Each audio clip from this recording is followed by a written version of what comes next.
You're listening to SiliconEdge's Spotlight Interview Series. SiliconEdge is personalized innovation for your competitive edge. Innovate, communicate, transform at silicon-edge.com. Now, here's your host, James Santagata. Hi, and welcome to part 2. This is the second part of a two-part podcast on how to easily acquire, attract, and stop overpaying for truly top talent. If you haven't already, I would suggest going back and listening to the first part. Now, in the first one, we talked about the costs and the opportunity cost, as well as the direct financial cost of the talent acquisition process, both in successfully completing it, as well as the costs of overpaying when it's completed, as well as the cost of not filling the positions, from both an opportunity cost perspective and a direct and indirect cost to the employee and the organization.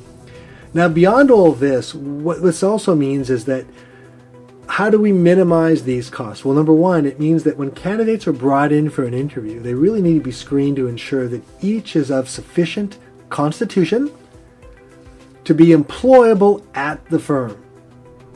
What that means is all participating interviewers need to know how to A, define talent, and B, test for the fit, both of talent and within the organization.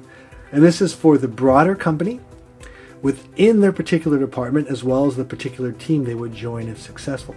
Now, going beyond even this, we often find that we know that most interviewers don't understand this, but they need to know just not this. They need to know how to make the aforementioned items work. So, for instance, all interviewers need to know what techniques to use to extract the required information, as well as to guide the interview to get the information to assess. They also need to know what questions to ask and how to ask them, and more importantly, how to interpret the interviewee's responses to these questions. Right? You just can't roll in and pick up the resume and answer in a few moments. This is something that needs to be ingrained. Now, interviewers seldom think about this, and even if they do, their definition of talent is most often, I would say, both suspect and even deficient, as is their ability to effectively and efficiently interview and assess the candidate at hand. And this is not to say anything's bad, it's just that it's often not thought as a holistic process.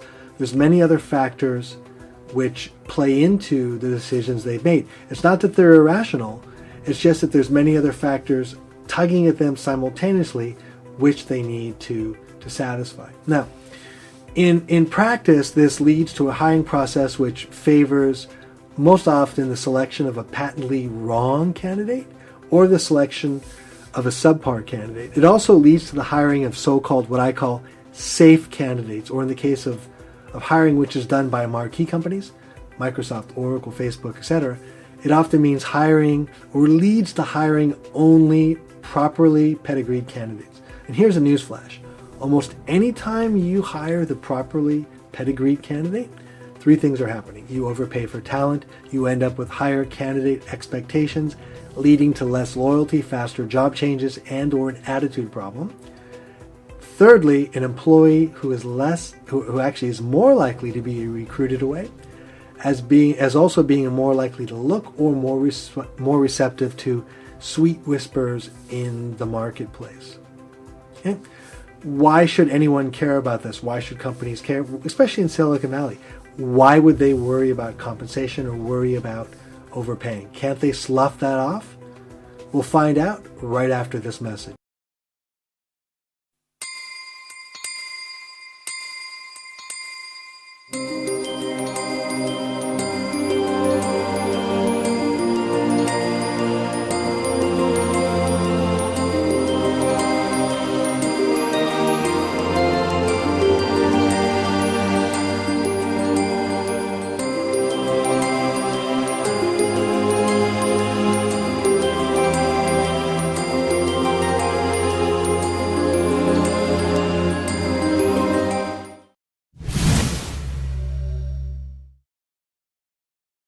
All right, welcome back. Now, coming back to where we were, why would companies care about compensation or possibly overpaying? Well, in many industries, in fact, in most, Outside of real estate, the employee expenses or human resource expenses is the highest in the company. And in many cases, it may be as high as 2/3 of the expenses of the company. So it matters a heck of a lot. Now, even in Silicon Valley, they can't slough it off. They may be to a point because we're in a frothy time. I'll say it's a bubble. But either way, but that will change. So in regards to overpayment, though, or the overcompensation of talent, does Silicon Valley care? Well, publicly they may say they don't care, but all you really need to know is look at the previous proven collusion to hold down wages by some of the companies through anti-poaching agreements. And this happened with companies such as Apple and Google, although I will say that Facebook apparently had been approached but opted out of such an arrangement, to their credit. But if hiring companies weren't concerned about fast rising wages and finding new key talent or replacing it, why would they take such great risks to even involve in collusion? It makes no sense at all. So it just begs the question. And the answer is they do care because it matters. Now, why is this happening? Well, Economics 101 to the rescue, as well as behavioral psychology. First off, these wages are caused by, as a starting point, supply and demand. The hiring firm felt most likely that the supply of the top talent was in short supply compared to their own hiring demands and the aggregate market demand. Now, to be clear, that was top talent as defined per their narrow and often erroneous definition. There could be a broader definition where they could find as good people, nearly good, or even better for the same price or much lower. There's other cases as well where a company may want to sop up all of the available talent in the market and put it on the bench just to prevent a competitor from coming in. That would be almost like a first mover advantage. But I'm not speaking of that here. This is more overpaying but not wanting to, not doing it for any reason other than not understanding that it's happening or knowing that it's happening but not how to fix it. Now, it's also highly possible that the true top talent is in short supply.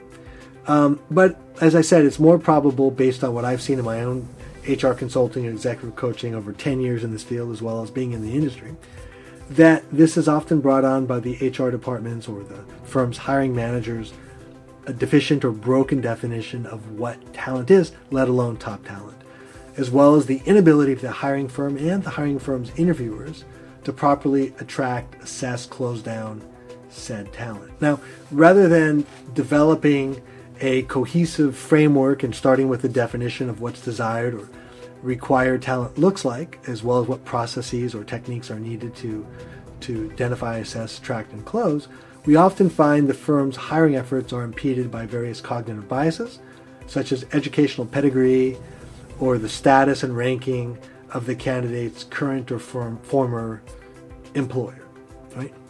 Yet, as we've discussed time and time again, the firm's operating or assumed definition or desire to require talent is almost wrong.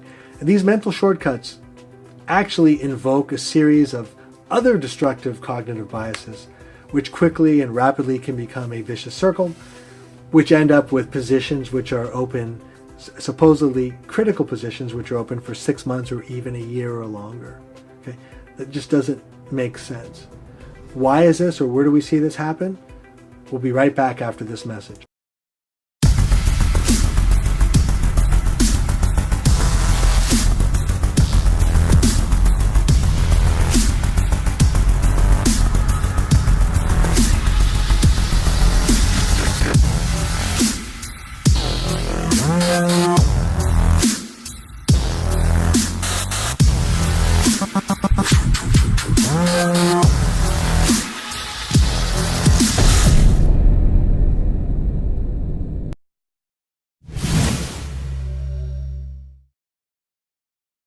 Okay, we're back again. So what are some examples of this misunderstanding or misassessment of talent? Let's look at a Google salesperson. And this is not to pick on Google or sales, but Google sales. How good are they? Well, they're from Google. They must be great at online sales. Really?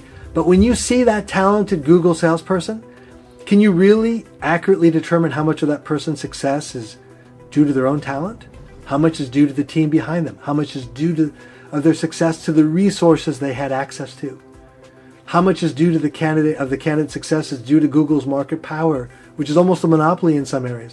How much of it's due to the candidate's access or halo effect of the Google brand.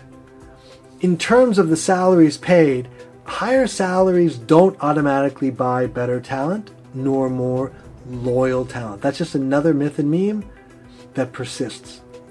We've already seen numerous cases of extremely loyal talent, and often top talent is motivated far less by market rate salaries and motivated far more by other factors. What are examples? Numerous. How about the motivation of military pilots or other military or intelligence community specialists? What about clergy, rabbi? What about various medical volunteers working in dangerous places around the world? If you want to turn to other more extreme or unsavory cases of motivation by non-monetary means, two immediate items of note come to mind. What about cults and suicide bombers? Now, both are usually extremely motivated, but in the case of cults, not only are they extremely motivated adherents and loyal individuals, but in many cases, they are not just willing to work for free. They first donate to the organization their entire life savings and then work for free.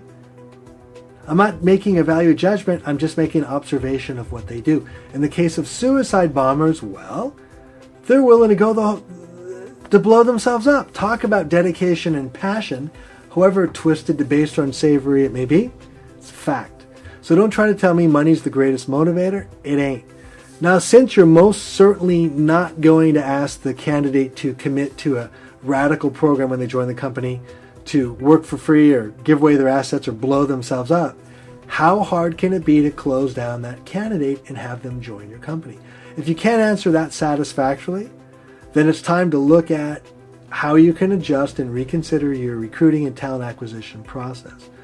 And for those not interested in reinventing the wheel or who'd like to access an immediately actionable system that provides an extremely powerful framework to identify, attract, assess, and close the talent while not overpaying or chasing it away, we'd suggest our supercharged candidate interviewing training and consulting programs, as well as our high-performance talent acquisition training and consulting programs. Something to think about. Thanks for joining us.